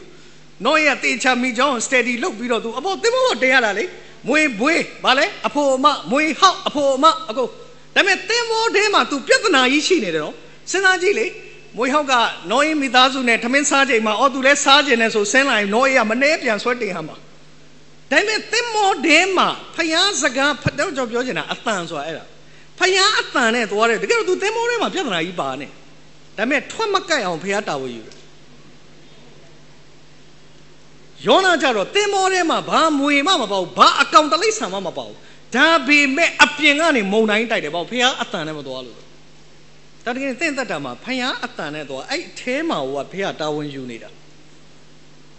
ကြည့်လေတလိ္ဆာအစုံမဲနော်အစုံပါတာငှက်တွေတန်လိကချက်တူရေးသင်္ဘောထဲမှာအကုန်ပါတယ်တစုံလေတစုံအကုန်ပါတယ်အကုန်ထိပ်ပေးရတာရေမြင်းလဲပါမယ်နော်ရေမြင်းဆိုတာသင်္ဘောထဲမှာဘာနဲ့ထားမှာကန်နဲ့ထားမှာသူဟာတိချထားမိကြောင်ဖို့ဗရအကုန်ပါတယ်အထဲထဲမှာ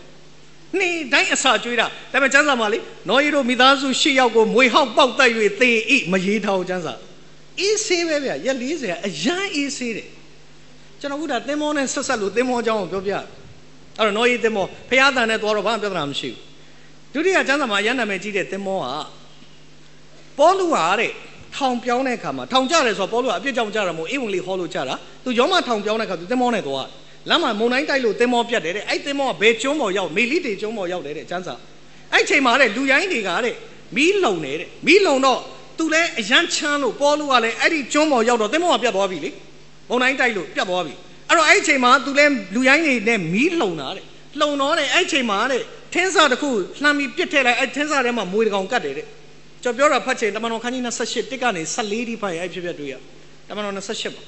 အဲ့တော့အဲ့ချိန်မှာအဲ့ထင်းစားကိုယူပြီးထည့်လိုက်တာမွေကပေါက်တော့လူရိုင်းတွေအားလုံးကသူ့ကိုအတင်းတုပ်တယ်ဒီလူကသေတော့မယ်သင်္ဘောပြတ်လို့မသေဘူးမွေကြိုက်သေတော့မယ်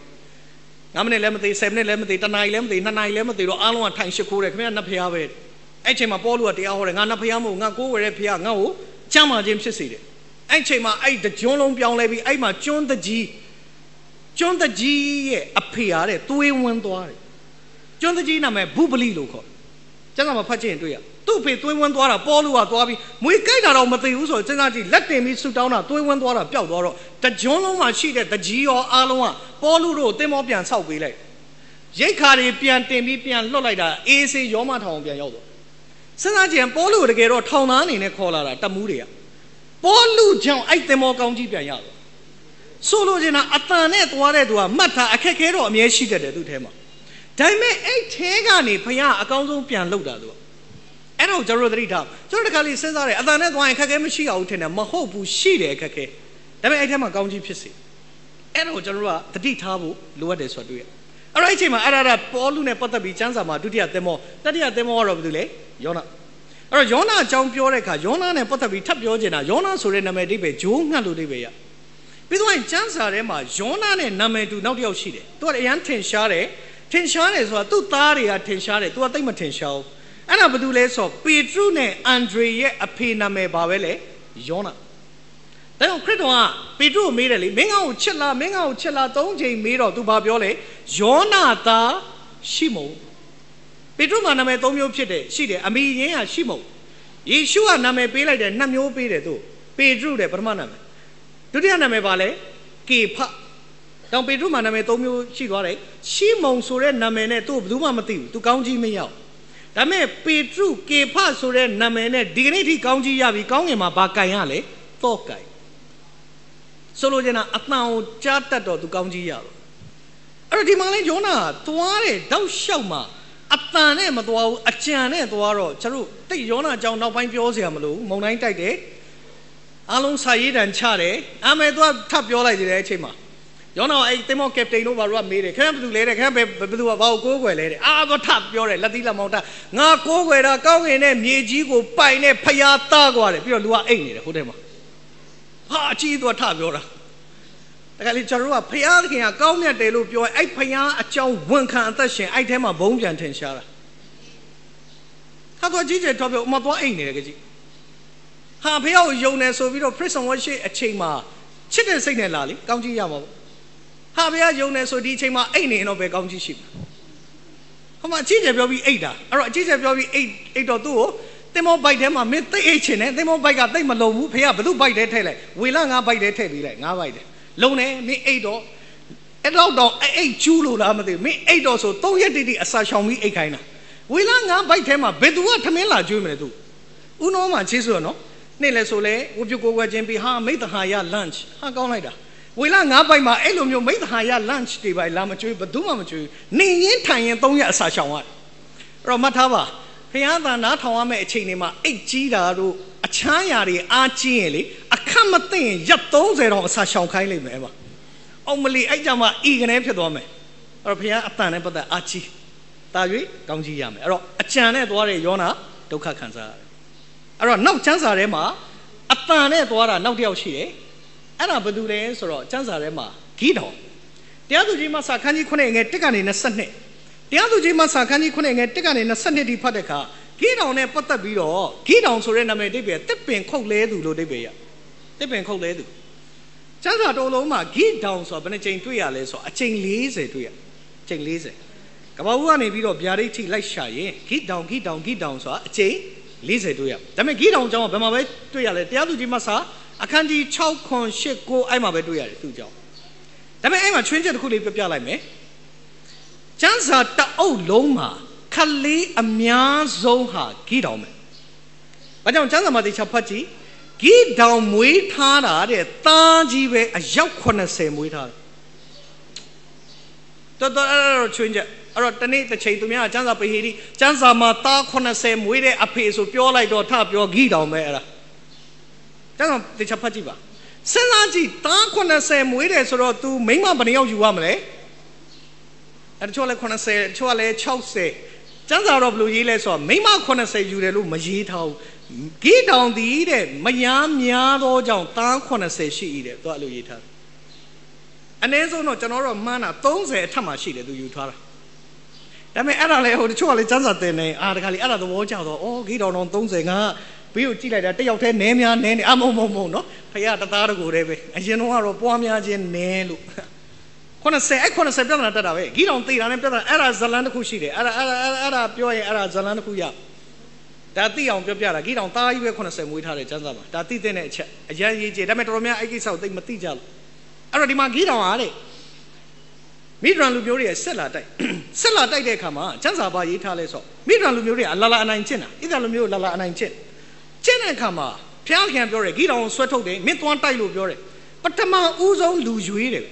လူရွေးတဲ့ခါမှာချမ်းသာဘလူရေးထားလဲဆို3200ကြီးတောင်သူ့လူမျိုးချင်းကြတယ်ထွက်ခဲ့ွားဆို3200ထွက်တော့ဖယားကပြောတယ်မင်းများတယ်ပြန်လျှော့အဲ့ချိန်မှာထပ်ပြီးကြီးတောင်ပြောတယ်ကြောက်တဲ့သူပြန်ဆိုတော့ဘယ်နှယောက်ပြန်လဲ2200ပြန်သွားတယ်1000ပဲကျန်တယ်အဲ့မှာဖယားကိုပြောတယ်ဖယားအတန်ထူးစားဖယားအတန်နဲ့သွားတဲ့သူကမှတ်ထားပါအစင်ပြေနေရင်အင်အားများနေရင်လည်းတခါလေးရှော့ချတဲ့ခါရှိတတ်တယ်နော်အဲ့ထဲကနေပြန်ပွားခြင်းပြန်လုပ်ပြီးတယ်ဖယားအဲ့တော့1000ကိုလည်းဖယားများတယ်တဲ့ဟိုမှာဘိဒရန်လူတွေက3သိန်းကျော်လောက်ရှိတယ်နားလည်လို့အောင်ပြောရင်နဲတော့မဟုတ်ဂျိုင်းကောင်အမြများတယ်သိန်း30 3သန်းလောက်လည်းရှိနိုင်တယ်အများကြီးပဲကျန်းစာဂျိုင်းကောင်မြောက်များတယ်ဒါပေမဲ့ဖယားပြောတယ်1000များတယ်ရှော့1000ဘယ်လိုရှော့ရမလဲဆိုတော့ရှော့မင်းခြေစိတ်ခေါ်သွားလူ2မျိုးတွေးလိုက်မယ်အဲ့မှာမင်းဘာမှမပြောနဲ့သူတို့တမျိုးကခွေးကရေတောက်တယ်လို့မျိုးရက်တောက်လိုက်မယ်နောက်တမျိုးကဒူးထောက်ပြီးလက်ခုပ်နဲ့တောက်မယ်အဲ့ဒူးထောက်ပြီးလက်ခုပ်တောက်တဲ့လူကိုရွေးအဲ့ချိန်မှာဒူးထောက်ပြီးလက်ခုပ်တောက်တဲ့သူလက်ခုပ်နဲ့ယူတောက်တဲ့သူလိုက်ရီလိုက်တော့အယောက်300ပဲထွက်အဲ့ချိန်မှာအဲ့300ဒဲနဲ့သွားချအဲ့ချိန်မှာဘုရားသခင်ပြောတယ်ကိုတော့300ကျန်တယ်ဒီတော့ရင်တွေတုံးနေပြီဟိုမှာ3သန်းလောက်ရှိဒီမှာ300အဲ့ဒါတော့မှဘုရားထပ်လျှော့ဆိုရင်တော့သူထိုင်ငိုတော့မယ်ဒီမှာတော့300ပဲကျန်တော့တယ်ဒါပေမဲ့အဲ့ချိန်မှာဘုရားသခင်ပြောမလျှော့နဲ့မင်းအဲ့300ကိုအဲ့တိုင်းထား3စုခွဲဘယ်ဘက်မှာဘာဖြစ်လဲအိုးတစ်လုံးအဲ့အိုးထဲမှာမိကွက်ထားညာဘက်မှာတဘိုးတစ်လုံးပြီးအော်ရမယ်ကျွန်တော်ရှေ့မှာပုံပြထားတယ်အဲ့အိုးရိုက်ခွဲအလင်းလေးပေါ်ထွန်းလာမယ်မိကွက်မီးလေးပေါ်လာမယ်ပြီးညာဘက်မှာတဘိုးမုတ်အော်ရမယ်၆ရက်ဖျားတဲ့နဲ့ဂီတောင်ဤဒါပဲမိဒရန်လူတွေအားလုံးသူတို့မှားပြီးချပြီးပြန်ပြေးကုန်မယ်ပြောတဲ့အတိုင်းအတန်တဲမှာသွားတာအားလုံးโอเคတယ်ဒီကနေ့ချက်တော်မမိတ်ဆွေမှတ်ထားပါအတန်ထဲမှာသွားတဲ့သူကအမြဲတခါလေးရှော့ချခြင်းနေရှိတယ်အင်အားနည်းသွားတဲ့အရင်တော့ဟာဖယားမရခင်တော့အဆင်ပြေတယ်ရမှတက်ဆင်အောင်ပြောင်းသွားတဲ့ခါလေးရှိတတ်တယ်ဖယားမရခင်တော့အားလုံးโอเคတယ်ဖယားရကမှအလုတ်အစင်မပြေတဲ့ခါလေးရှိတယ်ဒါပေမဲ့အစင်မပြေခြင်းနဲ့ကနေကောင်းကြီးပြန်ဖြစ်စေအဲ့ရနေတဖြည်းဖြည်းအောက်ကနေပြန်ဆွဲတင်တဲ့ဖယားဖြစ်အဲ့ဒါကိုကျွန်တော်တို့ကနားလဲရတခါလေးကျွန်တော်စဉ်းစားတယ်ဗျ300ဆိုတော့နဲတော့ तू အကြံထုတ်ရင်ထုတ်မှာပဲလူကနဲသွားရင်အကြံထုတ်တယ်ဒါလူသဘာဝဒါတော့တခါတော့လူတယောက်ကညအတိုင်းအိမ်မက်ဆိုးမှတ်တော့ तू ကအကြံထုတ်တယ်ငါဒီအိမ်မက်ဆိုးပပျောက်ဖို့ဘယ်သူရှိသွားပြရမလဲဆိုတော့ဆရာဝန်ရှိသွားပြရမယ် तू ဆရာဝန်သွားပြဆရာဝန်ကမေးတယ်ဘာဖြစ်လို့ခင်ဗျားလာပြတာကျွန်တော်ဘာယောဂမှတော့မရှိပါဘူးတဲ့အိမ်မက်ဆိုးမှတ်လို့ဘာအိမ်မက်တွေမှတ်လဲညတိုင်းကြောက်3လရှိပြီတဲ့ကျွန်တော်တဲ့လေရင်စီးပြီးသွားတယ်ဟာသူ့အိမ်မကောင်းတော့ကောင်းတယ်လေရင်စီးတာနွားလည်းစီးတာမမောက်နော်လေရင်စီးတာမှတ်တယ် तू ကဒါမဲ့တဲ့ကျွန်တော်ဟိုတဲ့အဲ့3လတိတိမှတ်တဲ့အထဲမှာတဲ့လေရင်ပေါ်ကနေလူတွေကကျွန်တော်တွန်းချတာပဲမှတ်တယ်အဲ့ချိန်မှာဆရာဝန်ကပြောလိုက်တယ်ခဲဆေးတောက်ဆရာလည်းမလို့ဆေးစားဆရာလည်းမလို့ဆေးထိုးဆရာလည်းမလို့တခုပဲလုပ်ရဘာလုပ်ရမလဲဆရာအဲ့ဒီတွန်းချတဲ့ကိစ္စကြောင့်ဘယ်လိုလုပ်ရလွယ်တယ်တဲ့ခင်ဗျအိမ်ပြန်ညတိုင်းလေဒီဝစ်ပြီးတော့မှညအိပ်ပါရှင်းတယ်လေဆရာဝန်ကပြောရှင်းတယ်လေဒီဝစ်ထားလေမှန်တယ်တွန်းချသူကြောက်မလားမကြောက်လေဒီနဲ့ဆင်းအဲ့တော့သူသဘောကျသွားတယ်ညတိုင်းဘာဝစ်အိပ်လဲလေဒီဝစ်အိပ်တယ်ဒီကနေ့သင်တတ်တာမှလေတချို့ကိစ္စတွေအိပ်လို့မရဟာဘလို့ဖြည့်ရှင်းရမှမသိဘာမှမလုပ်တဲ့ညတိုင်းရေရှို့ဝစ်အိတ်အကုန်ဖျားပြင်ဆင်ပေးမယ်သင်ဘာဝတ်ထားလဲစဉ်းစားခရစ်တော်ဝတ်ထားခရစ်တော်အကုန် cover လုပ်ပေးမယ်ဒါကြောင့်ပြောပြီးသားတစ္ဆာဒီဟူတော့ဘာပဲလဲကပန်းဖြောင်းမချင်းဒီဟူတော့ရန်ဥဒ္ဒစာဒီကကျွန်တော်တို့တက်ဆင်ရမယ်လက်နက်ကရှိပြီးသားကျွန်တော်တို့မှာတင်တစ္ဆာယုံကြည်ခြင်းတိုင်းတွန်းယုံတဲ့ရွေ့အဲ့ဒါဝတ်ထားတာပဲတင်သူ့ကိုအဲ့ဝတ်ထားရင်ယုံတဲ့ရွေ့သူလုပ်ပေးမှာအကုန်လုံးအဲ့ဒီမှာလဲဂီတောင်ယုံကြည်ခြင်းနဲ့သွားတိုက်တာအဲ့ဒီလူမျိုးအားလုံးရှုံးနေပြင်းနဲ့ဂီတောင်ကနိုင်ပြီးတော့တဲ့နောက်ဆုံးအဲ့မိဒရန်ခေါင်းဆောင်2ယောက်ကိုတော့ခေါင်းဖြတ်နိုင်တယ်အော်စရာဣသရေလလူမျိုးမှာရှမ်းတောက်တရားသူကြီးဖြစ်သွားတယ်ဂီတောင်ဘာကြောင့်သလားအတန်နဲ့သွားအသင်ဟာထိတ်ဆုံးရောက်ခြင်းနဲ့ထူးခြားခြင်းနဲ့ကောင်းကြီးရခြင်းရင်သင်များအတန်နဲ့သွားအခုကြော်ညာလေးတစ်ခုလည်းပြောပြခြင်းနဲ့လာမယ့်ပတ်8ရက်နေ့ပေါ့နော် main service မှာကျွန်တော်ဝင်ရတဲ့အခါဘာလေးဝင်ရကြတချို့နားထောင်ခြင်းရင်ဒါနားထောင်လို့ရတယ်ကောင်းကင်ရောက်သွားရင်အဲ့ဒါအရန်ရေးကြည့်တယ်တရဖူ9လုံးရှိတယ်ကောင်းကင်မှာလာမယ့်ပတ်ကျော်ဝင်ငါမှာတရဖူ9မျိုးဝင်ငါဆရာရပါတယ်ကျွန်တော်ကောင်းကင်ဒီတိုင်းပဲတက်မယ်ကောင်းကင်မှာစုပွင့်ရင်လည်းလက်ခုပ်တွေပဲထိုင်တီးမယ်ဆိုရင်တော့လေဒီတိုင်းပဲပေါ့ဒီတိုင်းပဲတက်ပေါ့ဒါပေမဲ့ကောင်းကင်မှာအဲ့တရဖူ9လုံးမှာဘယ်တရဖူကိုစောင်းကျင်စောင်းတဲ့နေကျွန်တော်ယုံကြည်သူမှာစောင်းရမယ့်တရဖူတွေရှိအဲ့တော့နာမည်ပတ်ဒါတော့နည်းနည်းပေါ့အမီးပေါ့ဝိပ္ပကိုးကွယ်ခြင်းမှာဟောမှာတရဖူ9မျိုးပဲရှိရနော်ကောင်းကင်ရောက် TV တွေတိုက်တွေကားတွေဟန်ဖုန်းတွေဘာတွေညာဘာမှမပေးဘူးတရဖူပဲပေးမှာကောင်းကင်မှာအိမ်ရှိမယ်တရဖူပေးမယ်ဒါပေမဲ့အဲ့အရေးကြီးတော့တရဖူဆောင်းရအဲ့ချိန်မှာသုံးငယ်မင်္ဂလာဆောင်ပွဲ9နှစ်လုပ်တယ်ဥပဒူစုယူရန်ကြပါဆရာဘသူဆရာမဘသူအတော်ဘသူကိုကသူများ စုယူတော့လက်ခုပ်တီးတစ်ဖြောင်းဖြောင်းနောက်တစ်ယောက်လက်ခုပ်တီးကြာတော့လက်တွေသာหนีရဲပွန်းလာတယ်ကိုယ်လက်မရောက်ဘူးခုနှစ်နှစ်ကပြီးသွားရင်တော့မဟုတ်သေးဘူးကိုယ်လည်းစွတ်တက်တက်ယူရမယ်အဲ့တော့သင်စွတ်တက်ယူခြင်းတရဖူ၅မျိုးနဲ့ပတ်သက်ပြီးဘာလုပ်ရမလဲဆိုတာနောက်တစ်ပတ်ဒါတော့ကြော်ညာအမီဒါနောက်တစ်ပတ်အတွက်အော်ဒါဂီတောင်လည်းကြည့်ကြည့်သူလည်းတရဖူဆောင်းရတယ်ကောင်းကြီးရတယ်အော်စရာမဖြစ်နိုင်တဲ့အရာဖြစ်ရှင်းပြီးကောင်းကြီးခံစားတော့ဒီကနေ့အတန်နဲ့သွားတဲ့ဂီတောင်နောက်ဆုံးတစ်ယောက်အကြံနဲ့သွားတဲ့အဲ့ဒါတော့ဘယ်သူလဲဆိုယောဘောင်ယောဘောင်ကဓမ္မရာဇဝင်တတိယဆောင်ခန်းကြီး7အငယ်1ကနေ20ထိဖတ်ရင်သူဖြစ်ပြတွေ့ရမယ်ယောဘောင်ဆိုတာဘယ်သူလဲဆိုတော့ကျွန်တော်လည်းရာဇဝင်လေးပြောပြခြင်းနဲ့312 1ကနေ20သူကအကြံနဲ့သွားတယ်ယောဘောင်ဘယ်သူလဲဆိုတာသိဖို့နည်းနည်းဣသရေလသမိုင်းမှာနည်းနည်းကျော်တွတ်လေးပေါ်ပြခြင်းနဲ့ဘယ်ကနေစသွားရမလဲဆိုတော့ဣသရေလလူမျိုးရဲ့ပထမဆုံးဘုရင်ရှောလုဒုတိယဘုရင်ကဘယ်သူလဲဆိုတော့ဒါဝိဒ်ရှောလုသေတဲ့အခါဒါဝိဒ်နန်းတက်တတိယဘုရင်ကဘယ်သူလဲဆိုတော့ရှောလမုန်ဒါဝိဒ်သားရှောလမုန်တည်သွားတဲ့အခါမှာပြဿနာတက်အဲ့မှာပြဿနာတက်ရှောလမုန်မှာသားရှိတယ်သားတွေအများကြီးအဲ့ထဲမှာသားတစ်ယောက်နာမည်ဘာလို့ခေါ်လဲဆိုတော့ယောဘောင်လို့ခေါ်ယောဘောင်အဲ့ယောဘောင်ရှိကိုတဲ့ကျမ်းစာဘာရေးထားလဲဆိုတော့အဲ့ဒီယောဘောင်ရှိကိုတဲ့ဣသရေလ12မျိုးကရောက်လာဒီရာဇဝင်လေးတိမှာအခုဒီအကြံနဲ့ဘာလို့သွားလဲဆိုတာသဘောပေါက်သွားမှာအဲ့တော့ယောဘောင်ရှိကိုသူ့ဖေရှောလမုန်လည်းတည်သွားတော့တဲ့အဲ့ယောဘောင်ရှိကိုဣသရေလ12မျိုးကရောက်လာပြီးရှောလမုန်သားယောဘောင်ဆိုဘုရင်သားဆိုလေးစားဆက်ဆံတယ်ခင်ဗျားဖေရရမ်းတော်တယ်တဲ့ခင်ဗျားဖေရတေချာအုပ်ချုပ်တယ်ကျွန်တော်တို့လည်းခင်ဗျားတေချာအုပ်ချုပ်ပေးပါအဲ့ချိန်မှာယောဘောင်ကဘာလုပ်သလဲဆိုဣသရေလ12မျိုးโอเคကောင်းပြီကွာငါနှုတ်ခွတော်နဲ့အုပ်ချုပ်မယ်ဖယားအတန်နဲ့အုပ်ချုပ်မယ်မင်းတို့ဖယားအတန်ထဲမှာအုပ်ချုပ်ခြင်းခံယူပါဆိုပြီးပြီပေါ့သူဘာလုပ်လဲဆိုဣသရေလ12မျိုးလုံး12မျိုးလုံးရှောလုဒါဝိဒ်ရှောလမုန်ဒီတိုင်းအုပ်ချုပ်ခဲ့တာအဲ့တော့ तू ကနည်းနည်းရှည်လိုက်ပြီးဘာပြောလဲဆိုဣသရေလ12မျိုးကောင်းပြီတယ်မင်းတို့အားလုံးပြန်တယ်ငါနည်းနည်းတိုင်ပင်လိုက်အောင်မယ်တိုင်ပင်ပြီးမှမင်းတို့အုပ်ချုပ်ဟာအဲ့တော့ဣသရေလ12မျိုးကပြန်သွားပြီးတဲ့အခါဣသရေလ12မျိုးကမပြန်သွားခင်တခုတော့တောင်းဆိုသွားတယ်ခင်ဗျားဖေရှောလမုန်ကတဲ့ကျွန်တော်တို့အရန်ပေါ့နော်ဝင်ဒုတ်တွေပေးတာနည်းနည်းများတယ်ခင်ဗျားလက်ထက်မှာဝင်ပို့အောင်လုပ်ပေးပါအဲ့တော့ तू ကဘာပြောလဲကျွန်တော်3ရက်စဉ်းစားမယ်တဲ့ပြီးရင်ပြန်အဖြေပေးမယ်ခင်ဗျားတို့12မျိုးလုံး3ရက်ကြာရင်ပြန်လာအဲ့3ရက်တွင်းမှာယောဘောင်ကဘယ်သူနဲ့တိုင်ပင်လဲဆိုရှောလမုန်လက်ထက်ကအသက်ကြီးတဲ့ပုံကိုယ်တွေနဲ့တိုင်ပင်တော့အသက်ကြီးတဲ့ပုံကိုယ်တွေကကောင်းသောကြံပေးတယ်ဟောဖျားချစ်တဲ့လူတွေလေသူတို့ကဘာကြံပေးလဲဆို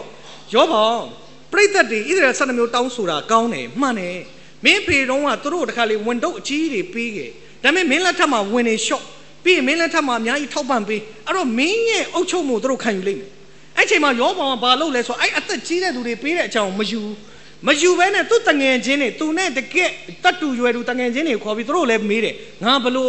့အုပ်ချုပ်ရင်ကောင်းမလဲမင်းတို့ဘာကြံပေးမလဲအဲ့ချိန်မှာသူတတ်တူရွယ်သူတငယ်ချင်းတွေကဘာပြောရမလဲယောဘောင်မင်းကလူငယ်မင်းခပ်ပြက်စကားပြောမင်းအဲ့လူ12မျိုးတခါတည်းပြောငါရဲ့လက်သားငါဖေခါထက်ကြီးတယ်လို့ပြောဟာပြောချင်တာငါပြင်းပြင်းထန်ထန်အုပ်ချုပ်မယ်လို့ပြောခိုင်းတာငါဖေကမင်းတို့ချိန်လုံးနဲ့ရိုက်ရင်ငါကင်းမီကောင်းနဲ့ရိုက်မယ်လို့ပြောတယ်အဲ့ချိန်မှာသူအသက်ကြီးတဲ့သူတွေအကြံနားမထောင်ပဲဒီလူငယ်တွေအကြံသူနားထောင်ပြီးတော့လွဲမားတဲ့အကြံပေါ့နော်လူငယ်ဆိုတဲ့ကလည်းဖျားမရှိတဲ့လူငယ်တွေဖြစ်နေအဲ့အကြံနားထောင်ပြီးတော့သူကဘာလုပ်လဲဆိုတော့3ရက်ကြာတဲ့အခါဣသရေလ12မျိုးတခါတည်းပြောတယ်မင်းတို့ကငါတခါတည်းပြောမယ်ငါရဲ့လက်သားငါဖေခါထက်ကြီးတယ်ငါဖေကမင်းတို့ချိန်လုံးနဲ့ရိုက်ငါကင်းမီကောင်းနဲ့ရိုက်ဟာအဲ့ချိန်မှာဣသရေလ12မျိုးတိတ်ဆိတ်ဆိုးတယ်စိတ်ဆိုးပြီးပြန်သွားပြီးတော့သူတို့အချင်းချင်းကွဲပြားမှုတွေဖြစ်ယောဘောင်အုပ်ချုပ်မှုငါတို့မခံဘူးကွာဆိုပြီးအဲ့ချိန်မှာရုတ်တရက်တယောက်ကိုဘယင်ကောက်မြောက်လိုက်တယ်အဲ့ဘယင်နာမည်ဘာလဲဆိုရေယောဘောင်ဖြစ်သွားအဲ့ဒါကြောင့်တိုင်းပြည်နှစ်ချမ်းကွဲသွားအဲ့တော့ပြောချင်တာလွဲတဲ့အချက်အဲ့ရေယောဘောင်ဆိုတာပွင့်လည်းပြောမယုံကြည်သူဘယင်သူတို့မှာယောဘောင်ဆိုတာယုံကြည်သူလေရှောလမုန်သားကိုခန့်မယ်ရရှောလမုန်သားကကောင်းကောင်းမကင်တွေ့တတ်တော့မယုံကြည်သူဘယင်တယောက်အဲ့မယုံကြည်သူလူငယ်တယောက်ကိုကဲမင်းမဲအုပ်ချုပ်တော့ကွာဆိုတင်လိုက်တာအဲ့ရေယောဘောင်နောက်ကိုဣသရေလ10မျိုးကပါပြီးအဲ့ဒါမြောက်ပိုင်းမျိုးဖြစ်သွားတယ်ယောဘောင်ရှောလမုန်သားနောက်ကိုဘယ်နှယောက်ပဲပါလဲ2ယောက်ပဲ2မျိုးပဲပါပြီးတော့ဂျူးလူမျိုးတွေဂျူးနဲ့ဗင်ယမိန်2မျိုးပဲပါတော့ဘလောက်ဝမ်းနေစရာကောင်းဆိုလိုချင်တာအကြံပေးတာကိုယောဘောင်ကကောင်းစွာလက်မခံပဲဖယားအတန်နဲ့မသွားပဲမိမိစိတ်ကြိုက်သွားတော့အကုန်ဆုံးရှုံးတခါလေတောင်းဒီကနေ့တင့်တတ်တာမှာအကြံနဲ့သွားခြင်းဟာတခါလေပြဿနာရှိတယ်ဒါကြောင့်ကောင်းတဲ့အကြံရှိတယ်ဒါပေမဲ့တခါလေဆိုးတဲ့အကြံရှိတယ်ကောင်းသောအကြံလက်ခံပါဒါပေမဲ့အကြံအားလုံးထဲမှာအကောင်းဆုံးအတန်ဝင်ပို့၍လက်ခံအဲ့ထဲမှာကောင်းကြီးဖြစ်စေနောက်တစ်ခါတော့လူတယောက်ကိုတဲ့ရဲစခန်းမှာခေါ်ပြီးအဲ့လူကိုကောင်းကောင်းရိုက်ဟာရိုက်တော့အရာရှိကဝင်လာပြီးတော့မေးတယ်ဘာဖြစ်လို့အဲ့လူအဲ့လောက်တောင်ရိုက်နေရလဲ ဒီလိုဗျာတဲ့အဲ့လိုကျွန်တော်တို့အိမ်လိပ်စာမေးတာအဲ့လူကအဲ့အိမ်မှာဆိုအိမ်လိပ်စာပေးတယ်ကျွန်တော်တို့သွားကြည့်တော့အိမ်ဘေးကလူကထွက်ပြောတယ်အဲ့လူဒီအိမ်မှာမနေပါဘူးလို့ပြောတယ်လိန်ရမလားဆိုကျွန်တော်ရိုက်တာတယ်